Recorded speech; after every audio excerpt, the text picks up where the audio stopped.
भाजपा से लोकसभा प्रत्याशी बनाए जाने पर पहली बार जनपद में पहुंचे लोकसभा प्रत्याशी जयवीर सिंह सैकड़ों की संख्या में कार्यकर्ताओं के साथ पहुंचे मैनपुरी और उन्होंने शीतला माता मंदिर में आशीर्वाद लिया और कलहल से मैनपुरी आते समय कार्यकर्ताओं द्वारा उनका स्वागत भी किया गया। मैनपुरी से लोकसभा प्रत्याशी जयवीर सिंह ने कहा कि जनता सब जानती है, इस बार मैनपुरी में कमल जरूर खिलेगा, भगवा लहराएगा। अगर पुराना राजनीतिक इतिहास देखा जाए तो डिम्पल यादव जब भी दूसरा चुनाव लड़ी है हारी, और जब भी आप पहला चुनाव कभी भी करते तो रिकॉर्ड मतों से जीत होती है। तो क्या इस बार ये दोहराया जाएगा इतिहास? यही ट्रैक काम करेगा, यही ट्रैक रहेगा। कभी भी डिम्पल जी दूसरा चुनाव नहीं जीती है, इस बार भी यही होगा। डिम्पल यादव ने कहा महिलाओं को सुरक्षित नहीं है। देखिए, मैं समझता हूँ कि डिम्पल जी को थोड़ा सा याद कर लेना चाहिए, अपने पतिदेव के कार्यकाल का याद आ जाना चाहिए। 12 से 17 जहाँ 12 से 17 के बीच में गुंडई, अराजकता, महिला उत्पीड़न, जमीनों पे कब्जे, चौथ वसूली, फिरौती, छिनैती जो पिटा वही जेल गया। ये दंत 12 से 17 तक सबसे ज़्यादा अगर किसी ने झेला है तो मैनपुरी है। तो ये मैनपुरी की जनता इस बार जवाब देगी। और मैं समझता हूँ कि घोषणा पत्र की बजाय अखिलेश जी को एक पत्र जारी करना चाहिए था।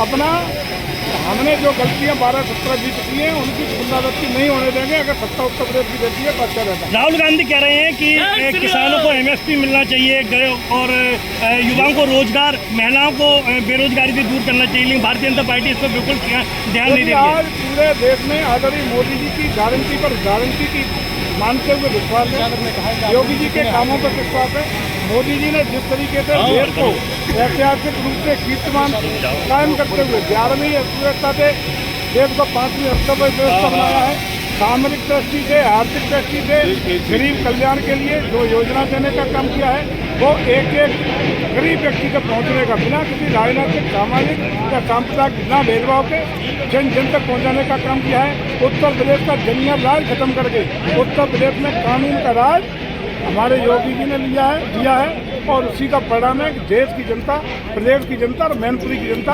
भारतीय जनता पार्टी पर विश्वास कर रही है। भारतीय जनता पार्टी ने आप पे विश्वास जताया है और आपको प्रत्याशी आपको भारतीय जनता पार्टी ने चुनाव हारने के लिए भेजा है। यही उन्होंने कहा है, चुनाव हराने के लिए भेजा है।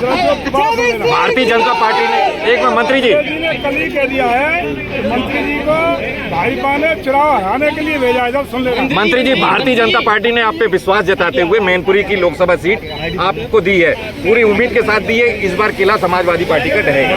आप क्या सीधा टक्कर इस बार समाजवादी प्रत्याशी डिम्पल यादव से है? प्रत्याशी के तौर पे डिम्पल यादव को आप किस तरह की प्रतिद्वंदी मानते हैं और आप किस तरह की रणनीति के तहत? हम भारतीय जनता पार्टी के नेतृत्व से आभारी है, कृतज्ञ हैं, जिन्होंने मैनपुरी जैसी समाजवादी पार्टी की मजबूत सीट को, उस किले को ध्वस्त करने का, जिस किले को समाजवादी पार्टी अपना किला बता दी है, उसको ध्वस्त करने का जिम्मा जयवीर सिंह के ऊपर विश्वास। मंत्री जी एक सवाल, निश्चित रूप से विश्वास में खड़ा उतरेंगे, परिवर्तन आएगा, कमल खिलेगा, किला ध्वस्त होगा, भगवा फहराएगा। मंत्री जी आपके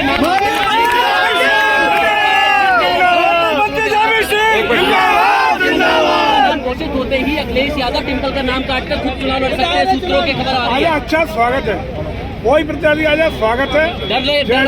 मजबूती के साथ खड़े हैं, कमल निशान लेकर के, कमल खिलेगा, भगवान लहराएगा। कितनी सीटों पे जीत समझ